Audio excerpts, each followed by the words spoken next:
Well,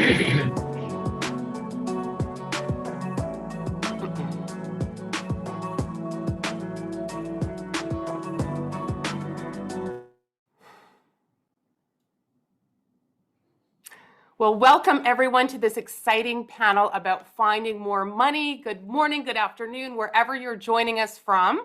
I cannot believe that it's November 1st, which marks the start of Financial Literacy Month. But as we know, people need a lot more than financial literacy. They need to know how to find more money, and that is what this panel is all about. So we're so excited to have you. I would love to know where you're from. If you want to type that into the chat as we're starting the introductions. And also, we really want to answer what's on your heart and mind. And I know when it comes to money issues, not everyone wants to throw that into the chat. So feel free. I'm going to be checking my direct messages on Instagram, on Facebook. You can send us a line at info@kellykeen.com. So any burning questions you have for this incredible panel, I invite you to send those. Great, thank you. Calgary, Edmonton. Some of you are shy, not sure where. Oh, from BC, amazing, so good. Thornhill, thank you. Thank you for joining us, and we hope that the conversation will keep going. Brazil, Eric.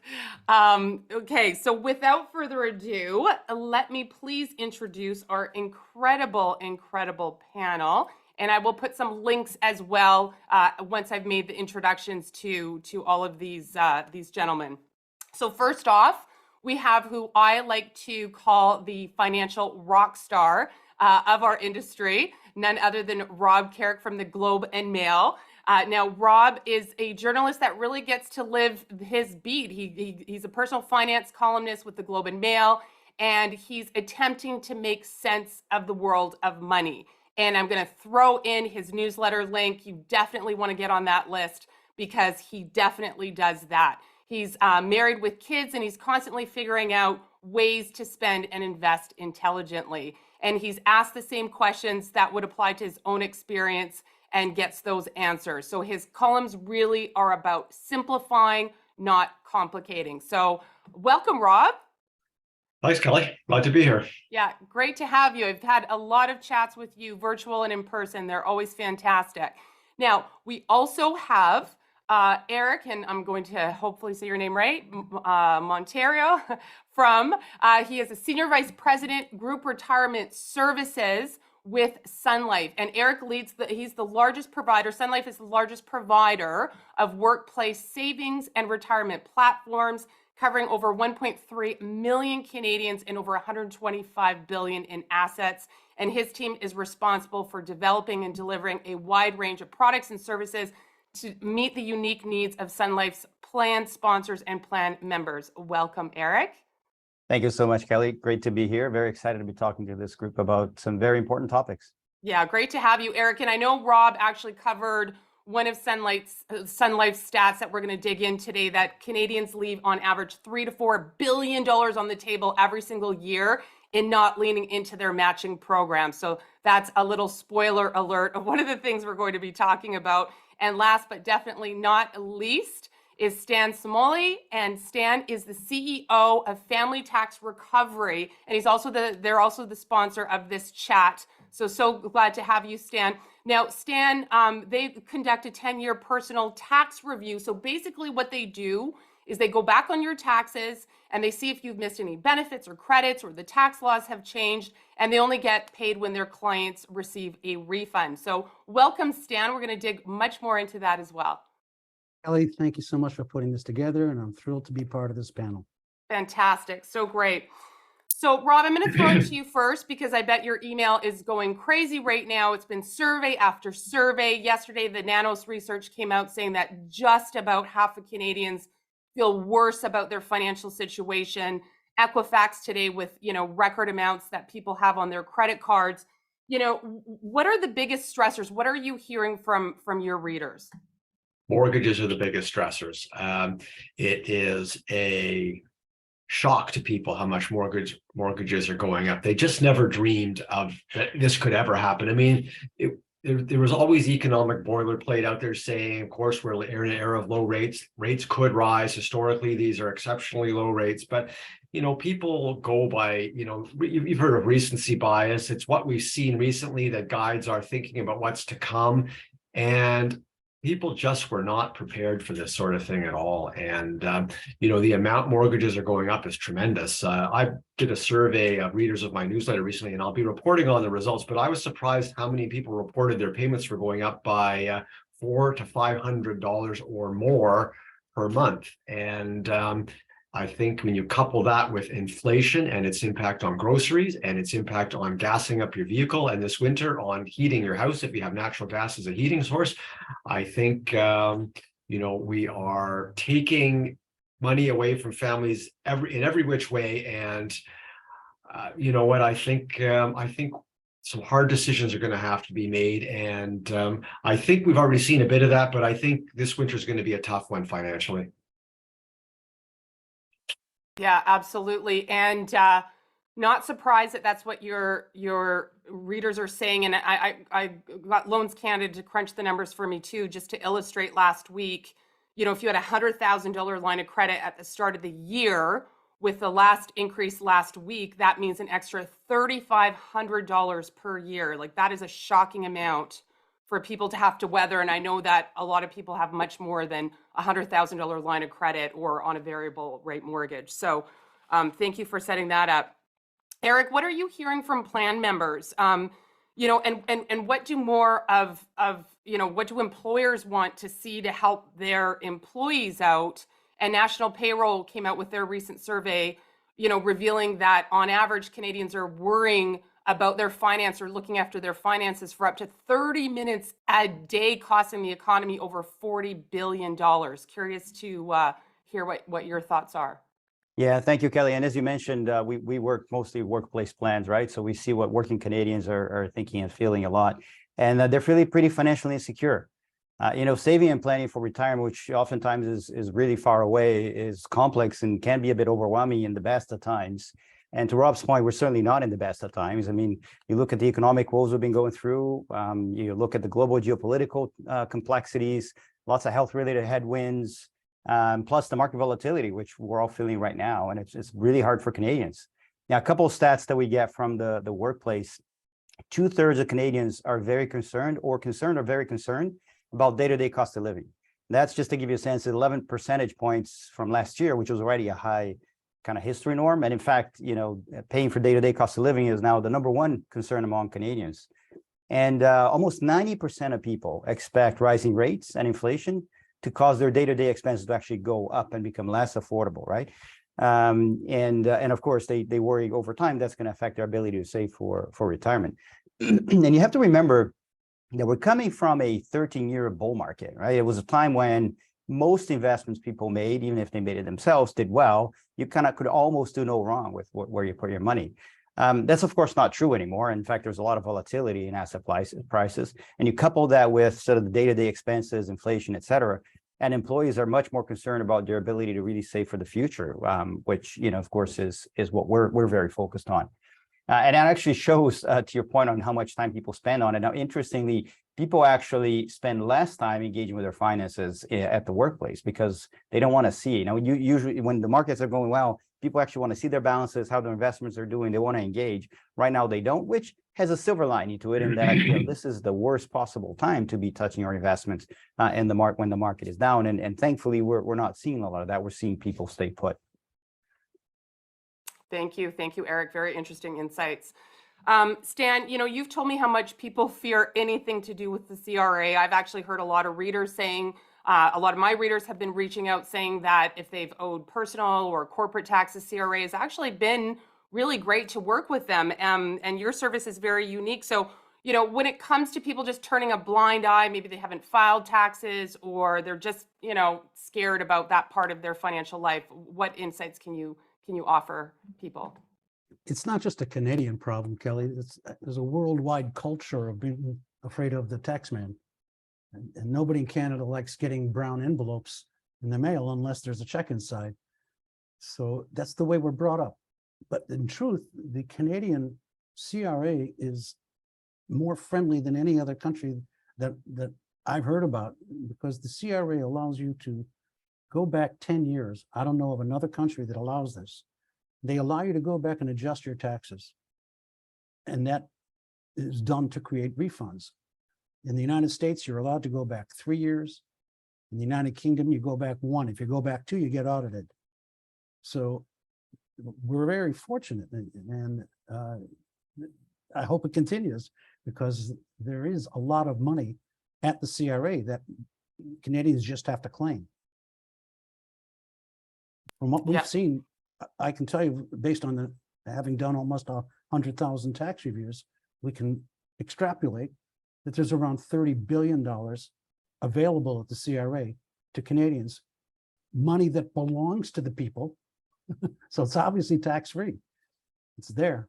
Just have to go get it. Excellent. And we'll dig into that a little bit more. I see Tamara already has a question. We will definitely dig into that, Tamara. And yes, anyone, by all means, throw your questions in the chat. Like I said, feel free to direct message me on Twitter, Instagram, Facebook, or send an email over to info@kellykeen.com, and we will keep an eye out for all of those. So just continuing before we get to some of the questions, you know, Eric, I've been speaking to a number of HR executives, CEOs of companies. I've got a workplace financial wellness program, and, you know, they're telling me heartbreaking stories, like employees are cashing in their RSPs to afford, you know, their kid's dentist visit or to pay for their prescriptions. Like, you know, what do you want them to know about not taking advantage? Maybe you can talk to us about that free money, that $3 to $4 billion that people are leaving on the table, but also what are you seeing as maybe some things that you wish you didn't see plan members doing or the employees doing to hurt their long-term financial prospects as they're trying to get out of these very expensive times? Yeah, thank you, Kelly. I'll get to the $3 billion, but to your point, it's not the only thing, right? We see, and we do see, by the way, people using these vehicles sometimes in the way they're not designed for, and it's unfortunate. Usually it'll hurt them, right? So I'll talk about 3 primary things that we see, again, working Canadians do that aren't ideal. The first one is misusing vehicles. You know, the RSPs, whether group or retail ones, are really meant for Canadians to save for retirement, right? They're long-term savings vehicles. And if you're going to take money out, and by the way, I have to make a parenthesis and say, ideally you wouldn't, you know, the power of saving for the future for retirement really is when you let the money in there and that returns work for you and compound over the long term. But of course, I understand, you know, people do have needs, and they do, again, to your point, they have lots of expense they have to cover. So if you do need to make a withdrawal to address that, you know, TFSAs, for example, offer much more flexibility. You know, their contribution room gets reinstated every year after withdrawal. And so it's a much better vehicle for that. You know, there's also the question of which TFSA do you take it from, group versus retail, because, you know, you could have both. Now, I'm obviously biased, of course, because I do work in the group space, but, you know, I do believe group TFSAs and group vehicles in general offer a few advantages. You know, the first and the obvious one is very competitive fees. The fees are negotiated by employers, and they negotiate quite hard, because I know, because I'm on the other side of that table.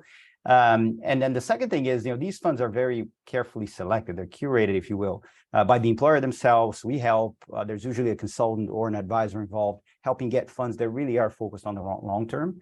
And then, of course, there's also the convenience of payroll. I mean, the fact that it's deducted and you don't actually see it through has a bunch of benefits. First of all, you don't have to worry about it. Secondly, you do end up adjusting your expenses with the take-home pay, versus if you take the money home and then decide to invest. It's a lot harder to go through that extra effort, particularly at a time when you're having expenses you weren't planning on. And so this really also helps drive consistency. And, you know, TFSAs are underutilized overall. They're particularly underutilized in group. Just to give you a couple stats, of all the plan members that have access to a TFSA with their employer, only 7% are participating, which is, you know, nothing short of tragic, right?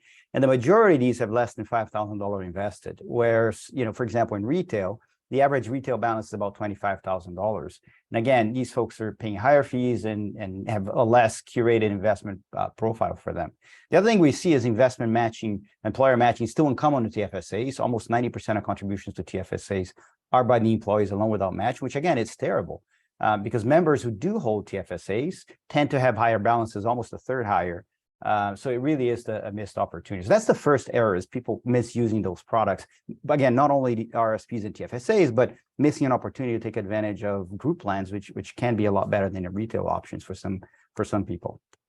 The other mistake we see is procrastination, right? Whether it's due to inertia or, some of these choices can be hard and intimidating. People do procrastinate and not act on, particularly on their savings for the future, which is why we're so keen on auto enrollment, which basically means just, when you join a company, you automatically enroll in your employer plan, and ideally with the top of the matching. So you're already included in the matching. You can always opt out. But people don't. I mean, if you just look at ourselves, Sun Life actually did that for new hires a few months ago, and we went from about 80% participation, which was high to begin with, to about 95%. And now we're actually seeing many other clients, sponsors really, who have 50, 60% participation rate, go up all the way to 97, 98% because they've included auto enrollment. Now, a few people still opt out, call it 2 to 3%, and that's perfectly fine. It's their right. But the difference is now people are actually saving for the future. And of course, to your point, there is the biggest mistake, which is just not maximizing your employer plan. Your match, regardless of which savings vehicle you use, this is free money. Like, there literally is no better way to save than just getting the employer to contribute for you. Yeah, absolutely. So you talked about, having that money taken right off your paycheck so you're not seeing it, which is brilliant.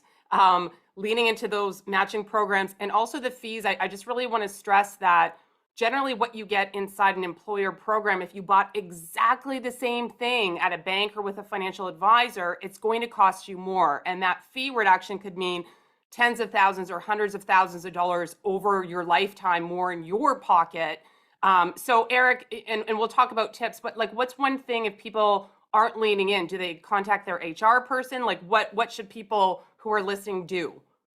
Yeah, I mean, there's lots of resources for sure at your plan. So I would start with that. You can talk to HR and they'll know for sure what's available for you. Your plan, record keepers, we are the company that supports your employer, will for sure be there and have resources. I can share some Sun Life resources in the chat. We have about 42% market share. So chances are you are a Sun Life group member, or at least 42% of you. But the other companies will have similar resources as well, and that's the first thing I would do, and really understand your plan, because again, we talked about the matching, and that's of course free money. You can't beat that. Like, you get 100% instant return with no risk. There's investment risk, of course, on the investment, but no risk on the dollars. But there's, again, these other things can be less obvious. The fact that the funds are very well curated, competitive fees, and all the tools available to you as well. So I'm going to post some of the links here in the chat just so people could have available to them.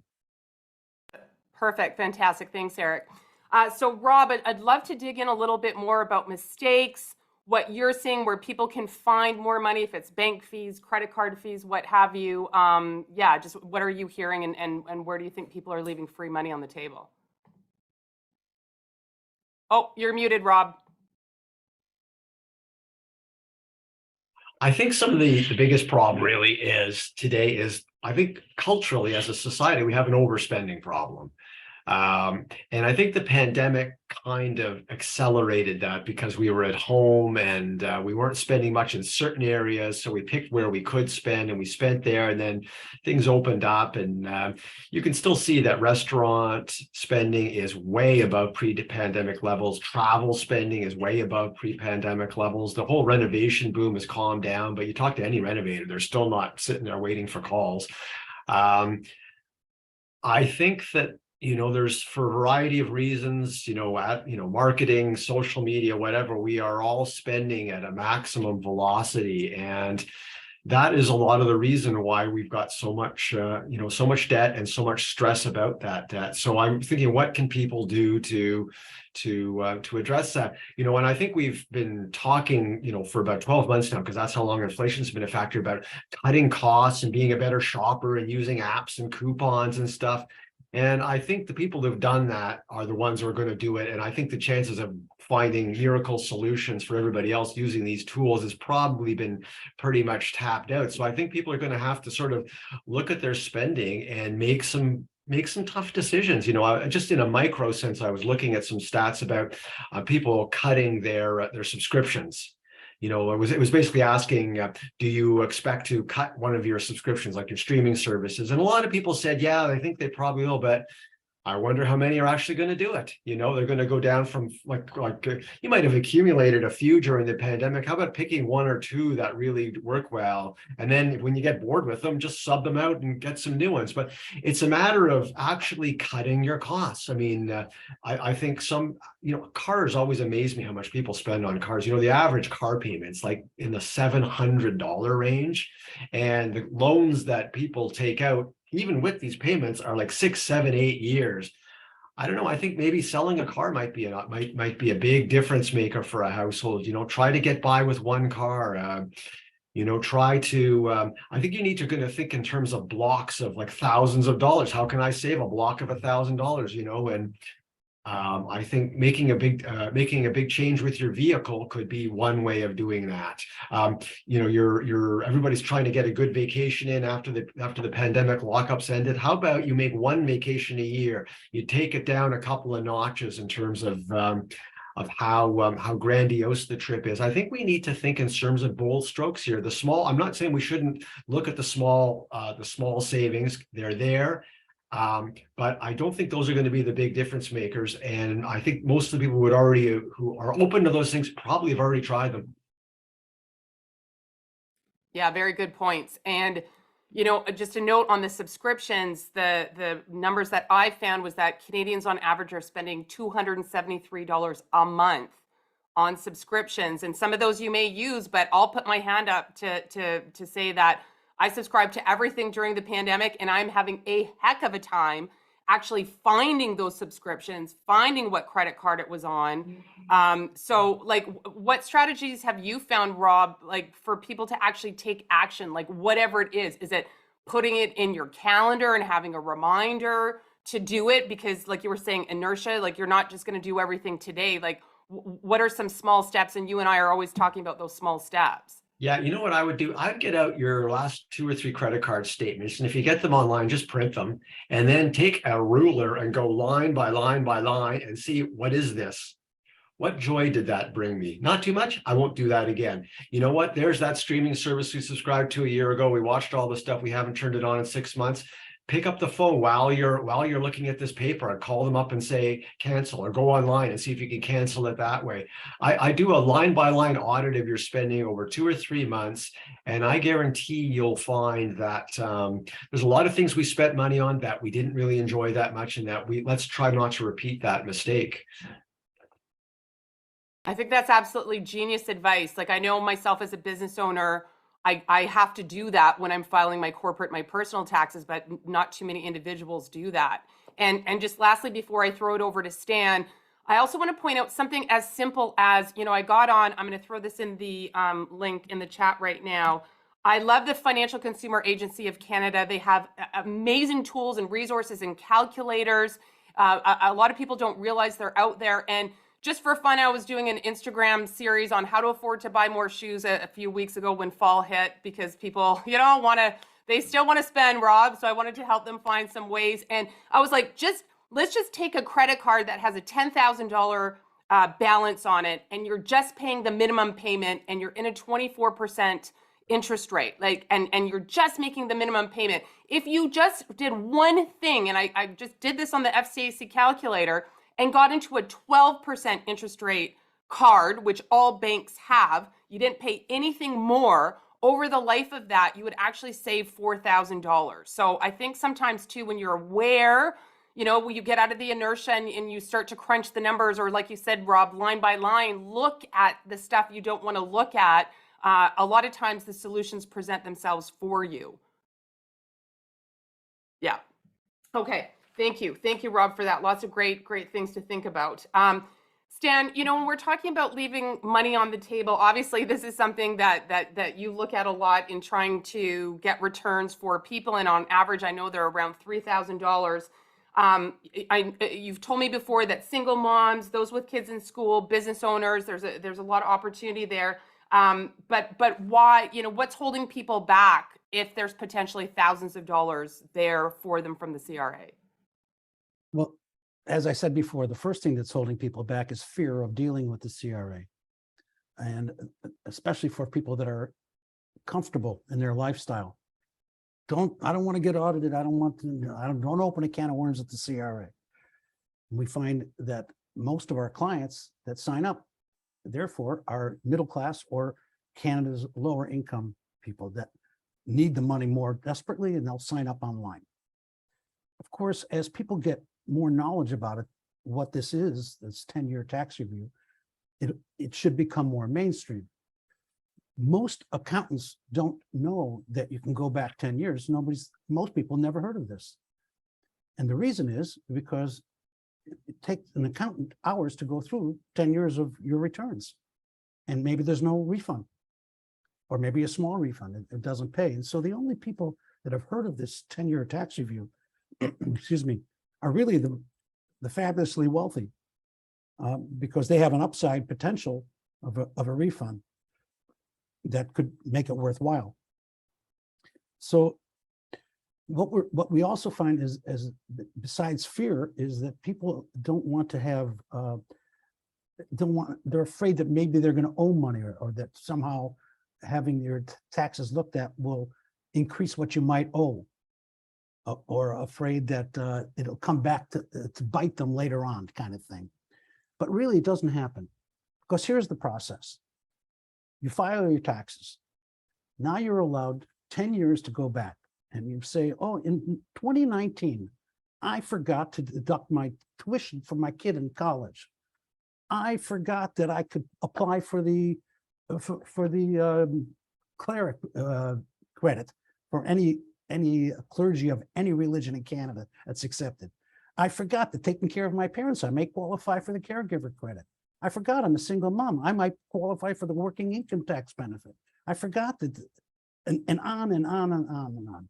There's dozens and dozens of things that people, I mean, look at the tax code is a book this thick, and it's a combination of numbers, Greek, and diagrams. And it's absolute gibberish. No regular person can make heads or tails of the tax code. So you need to have an accountant or a company that is doing 10-year tax reviews. I think maybe it's a misnomer. We should say 10-year refund reviews. So the process is you go back, you find something in 2019, I forgot to take the tuition credit, for example, or I forgot to deduct the cost of my tools for my trade, or the percentage of my apartment or my home that I use for office purposes, whatever it is. So we file, or your accountant or you file an amendment just to one line in 2019 of your taxes, because all the entries are numbered with numbers, right? So that one particular line, you put in an amendment. Government says yes or no, and that's the end of it. And 99% of the time they say yes, by the way, unless we're saying something that's not true. And some people can do that. We've had a case where people want to claim medical expenses and then can't come up with the receipts when the government wants to see them. That's not good for their relationship with the CRA. So people are afraid of things like that. But in truth, if they say yes to the amendment, that's the end of it.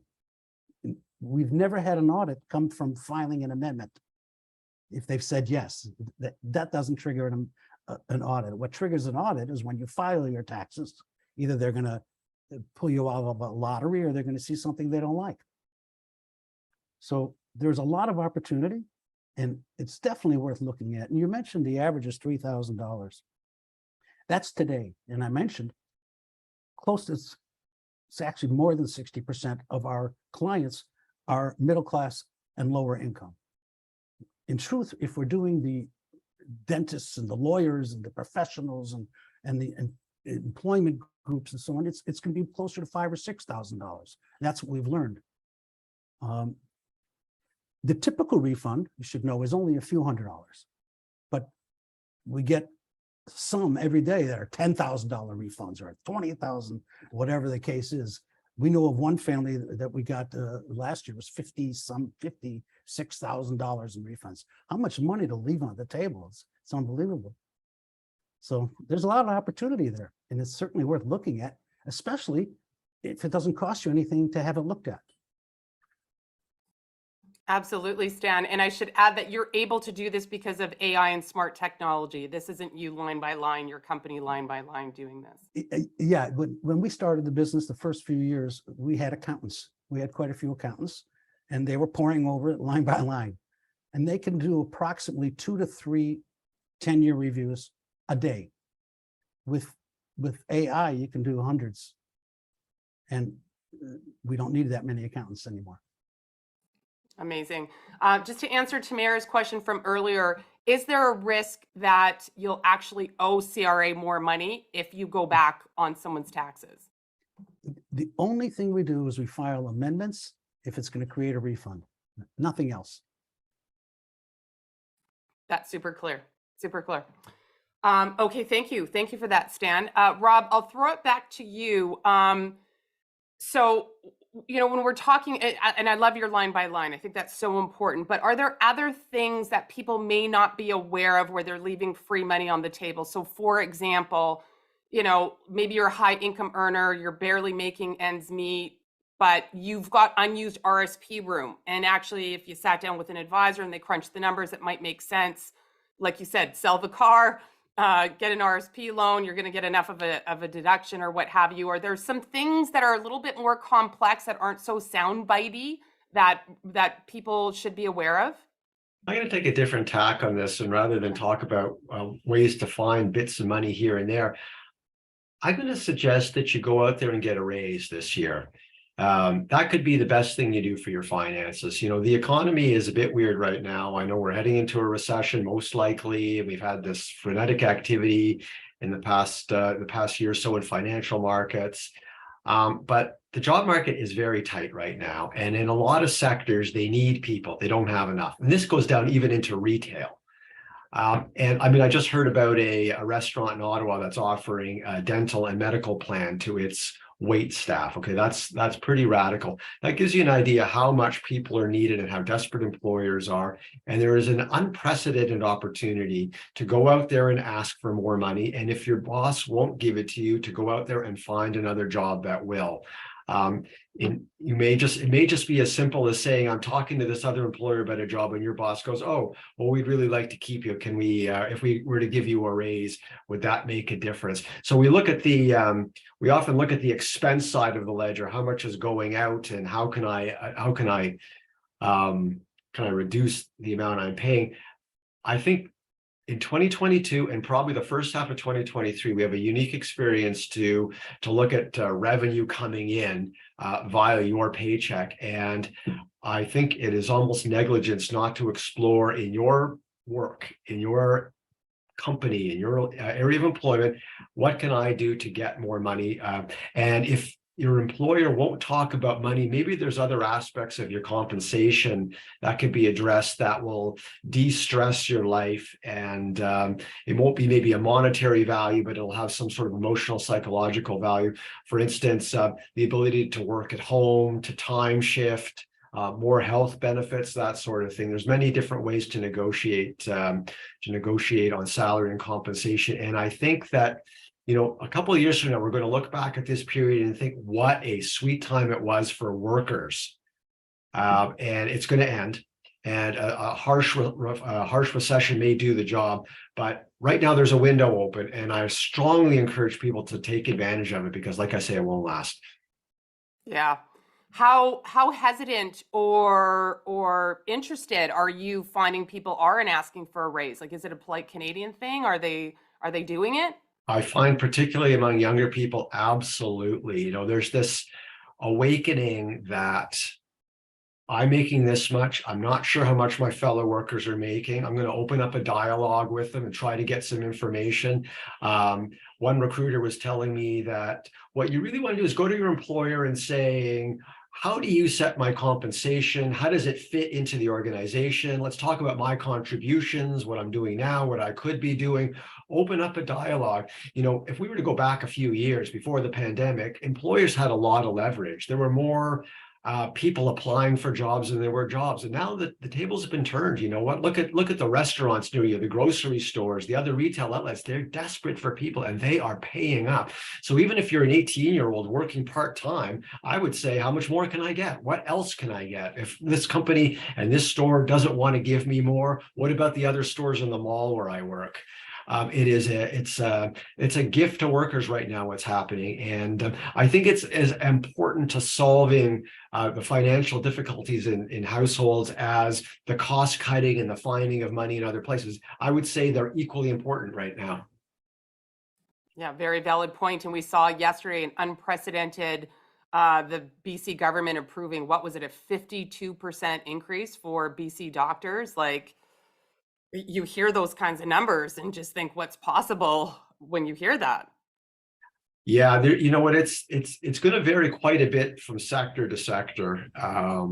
But I think that everyone has to investigate what's happening at my company. Talk to your coworkers. Say, have you heard about anybody going to supervisors and talking about pay increases? How open are they? What are they saying back? I mean, the strategy is not to go there and say, "Oh, inflation's terrible. I have to pay so much for groceries. I need a pay hike." That is not going to cut much ice with your employer. But if you say, "I'm doing an important job here, and here's my contributions, and I want to build my career with the company, but I'd like a little bit more of a financial commitment from you at the same time," I think you can have a chat now that you might not have been able to have a while back. Yeah, absolutely. Absolutely. Thank you. Eric, can we circle back to those 3 to 4 billions of dollars that are left on the table? Like, what are you seeing? Like, what is the average amount? Like, I want to let people kind of know, like, a friend of mine who was actually a manager at Sun Life was like, can you imagine you got a letter at the end of the year that said there was $2,300 that you didn't take advantage of? Like, what kind of numbers are we actually talking about for the average individual? Well, it's hard to do the precise average because, these are over 10 years. Here's what we see people contributing, not contributing. But, you can do rough math and say, if the $3 billion is divided by 10 million people, you're talking about $3,000, right? So it can be quite material. This is over a 10-year period, but it can be quite material, particularly if you consider that it compounds over time. And again, I can't stress enough, there is literally no downside to that, right? In fact, I think Rob's got a great point that employees have a lot more power than they've had in a long time. And employers are, and we hear it all the time, employers are looking at ways to contribute more. Again, they'll be hesitant oftentimes to just give you a straight up salary increase because there's a risk that it actually drives inflation, which is, a big part of the problem in the first place. But they are looking at, can we do more in terms of benefits, whether it's health benefits or retirement benefits. And so being able to push for that, and actually being able to push for a match, not only take advantage of what's there today, but have a conversation. Like many plans, for example, and we're advising employers all the time to avoid that. Many plans have a wait period, so it might be 1, 2, 3, 5, 10 years before you can actually contribute. We've seen 10 years, which is crazy when you think about it. Which actually, by the way, makes no sense because ultimately what happens in practice is if you start a job, especially if you're young in your career, and you set your lifestyle, to Rob's point, and you start spending, including that 10% that eventually you would like to save for the future. Well, it's really hard. I mean, if you go to the average Canadian today and say, I want you to live with 10% less, it is very hard to do. But if you had set up your lifestyle without the 10%, because that was being put away into a retirement fund, then it's a lot easier. So we're also talking to employers, and they're quite open to it. Can they start contributing? Can they allow employees to contribute and provide the match right away? Right? Because again, to your point, it could be material, certainly overall, but even at the individual level. Absolutely. Thanks, Eric. That's a lot to chew on for sure.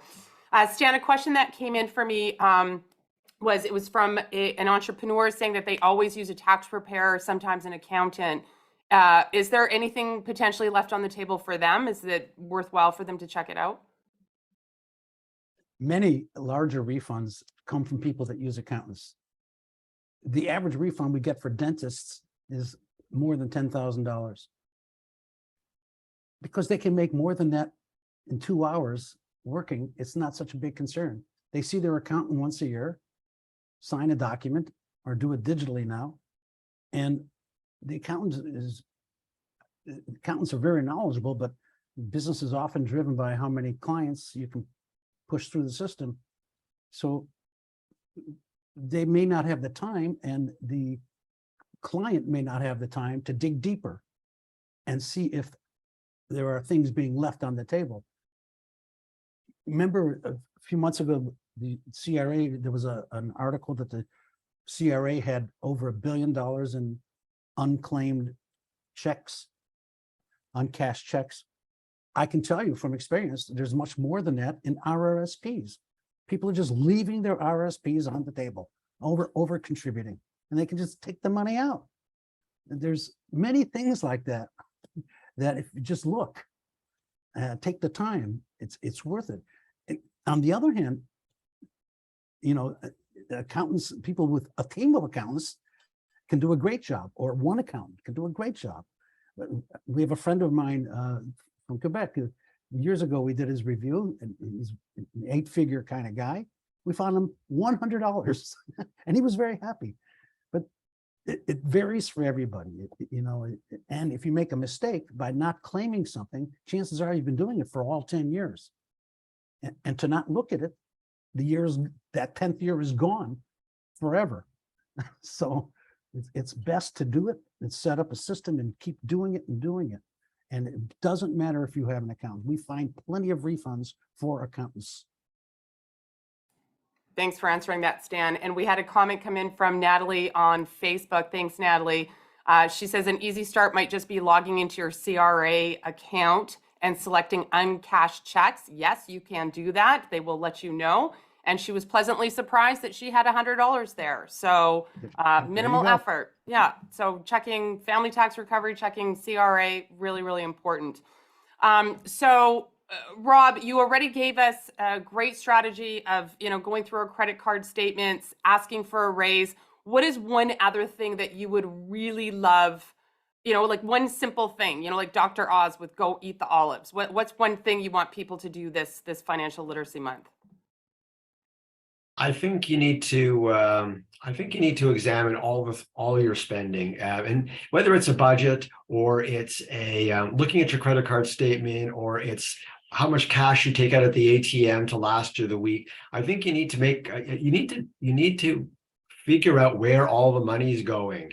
Because I think we need to work sort of thematically here. Like to look at one thing in isolation might be modestly helpful, but I think people need to we need bigger strokes here. So I think it's a matter of whether you sit down at the kitchen table and you write out all your expenses for the week, and then you start to think, okay, what could we come back on? What was too high? What is causing us trouble here? And I think if you're depending on how much stress you're in, you are going to need to figure out things to cut. And I'm going to say this is controversial, but one of the things people might need to cut is savings. You know what? I don't want to see people take a permanent holiday from saving for retirement or for emergencies and what have you. And if you're in a plan at work, leave it alone, for God's sakes. But if you're doing your own savings and you're putting money in TFSAs and RSPs, it's okay to take a break and reroute that money to your day-to-day expenses. I would much rather see people forego a year of RSPs and TFSAs than have a debt on their credit card. 20% debt on the credit card, and you're going to make maybe 5-6% in the TFSAs and RRSPs. So that's the kind of thing I'm thinking, though. So when you're looking at where your money is going, it's going for the fun things and the necessary things, and you've got to decide, maybe we have to cut some necessary things as well as some fun things. It's everything should be on the table. Very, very valid points. Giving people permission to maybe step away from their financial plan till things settle down a little bit, I think is so important, Rob. Absolutely. You know, there's going to be a lot. We're in tough times now. There's going to be good times again. You're going to get, like, down the road, you'll get promotions. You can increase your savings. Then you can make up for lost time. You can work an extra year in the workforce to make things up. But in the here and now, we have to get people on firm ground, something that they can feel. My spending is better in line with my income, and I can feel more comfortable. And you know, we all know about the mental stress that accrues when people are worried about money. It can affect everything. Yeah, absolutely. Thank you for that. And Christine popped a note saying, note to everyone, be careful with online calculators, that they don't account for the income trajectory that most women follow. And 70% is a terrible assumption for the cost of living. She kind of goes on to make, I think, a really valid point. And Rob, you and I have been on many panels talking about the need for advice at certain times in your life, maybe bringing on someone like a fee-only financial planner that can, you know, not just look at your work plan, not just look at your taxes, but also really understand what these calculations mean, because one slight error is a big issue. And if anyone on this call or watching afterwards would like to engage with a fee-only financial planner, Rob has painstakingly created an incredible spreadsheet that you can either email him or myself, and we'll pop it over to you.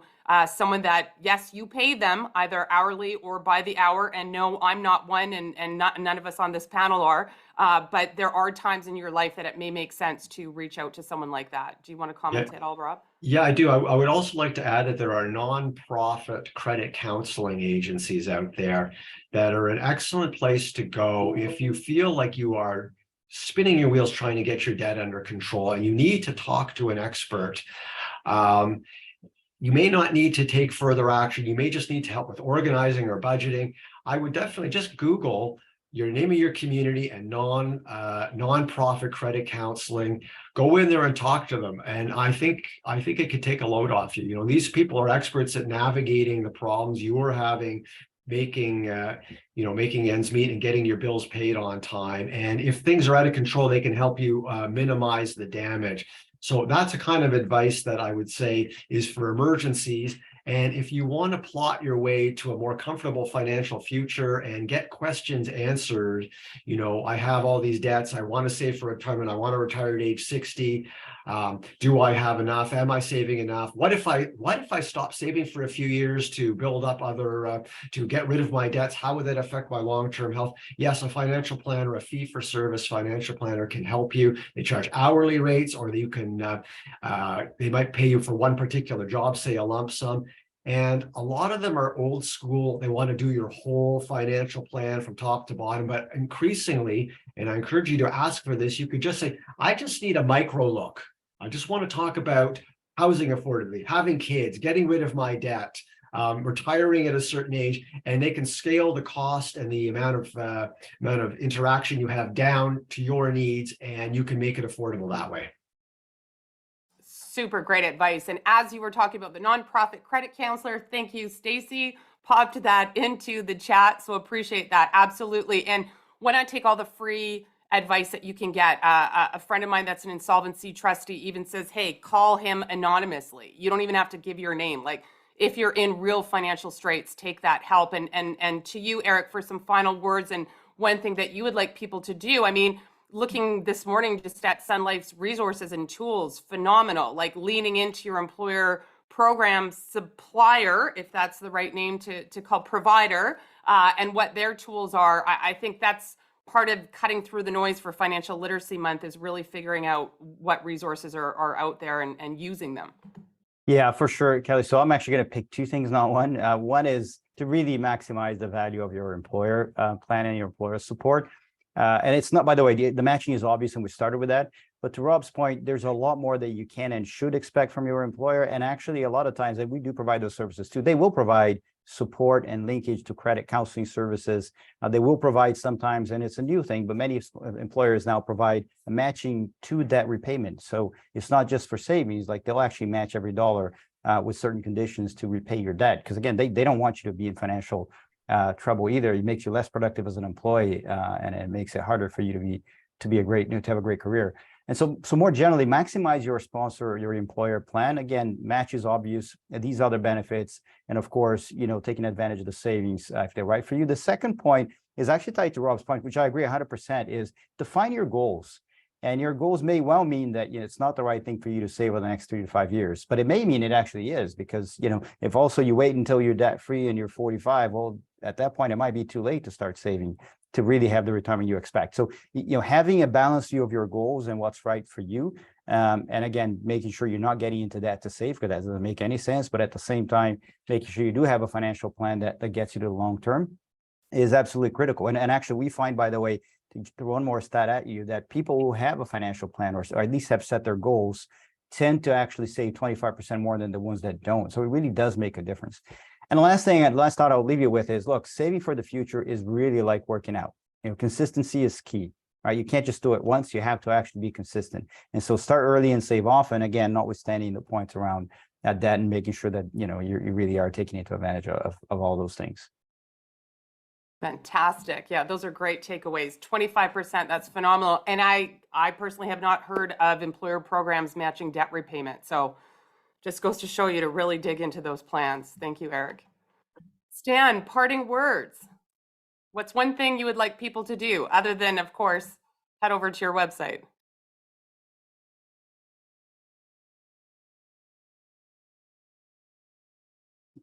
Sorry. I want to talk to the employers. What are you doing for your employees? What benefits are you providing? What Eric has described as some fantastic stuff. But what else are you doing? You're getting them a gym membership? You're getting them a coffee card? Why don't you give them access to money that belongs to them that can make a substantial difference in their life? For someone working in your warehouse who gets a $1,500 refund, all of a sudden you're talking about paying off tons of debt. Or for some people, buying the food that you need and the clothing that you need. So there's more than 20 million taxpayers in this country. And we haven't even touched the surface. As I said, nobody's heard of this 10-year refund review. But employers can make the difference. I don't know why we don't have everyone at the CRA who works there undergoing a tax review. They're all moms and dads like us, like you, like everybody who works at Sun Life or the Globe. And to not look, we have an obligation. Our obligation is to seek every opportunity within the confines of the Tax Act. To do any less than that is leaving money on the table potentially. And I would say it's close to half the people in this country that pay taxes probably have some money sitting, waiting for them. And the employers, the unions, government, those are the people that need to take this on and educate their employees. And by the way, you buy a coffee card for them, it costs money. This doesn't cost you anything. So it just makes, it's our fault for not doing a better job at getting the proper word out there and explaining it properly, because it's new and people, like I say, are afraid of the CRA. And we have to all do our part to try to change that. We have a very friendly CRA and very positive legislation in a country that we live in that nobody else has. So to not look just makes no sense to me. Well, that makes sense, Stan. Thank you so much for that parting word. I threw up all of the links again for Rob and Eric and Stan at Family Tax Recovery. So thank you all. This absolutely flew by for the first day of Financial Literacy Month. I hope that you took away some tools and resources and food for thought. I know, Rob, I'm definitely going to print my credit card statements out. I wish I had an employer benefit program, Eric, to go to. I don't, but that's all right. We'll keep spreading the word to people to do that. And definitely we'll keep our conversations going too, Stan. So thank you all. If you know someone that this could benefit, by all means, reach out to us. We'll make sure that you get a link to the recording afterwards. And all of our experts, I'm sure, are available to connect on LinkedIn. If you have questions, let us know. We will do our best to get you the appropriate information. None of us are financial advisors or planners, but we definitely have a lot of resources that we want to get into your hands to help you feel more prosperous as we go through very expensive times coming up. So thank you, everyone. Thank you to our incredible panel, Rob from the Globe and Mail, Eric from Sun Life Investments, and Stan from Family Tax Recovery. Thank you, gentlemen. Thank you. Thank you. You're welcome, Kelly. Thanks, everyone. Bye-bye. Bye. Bye.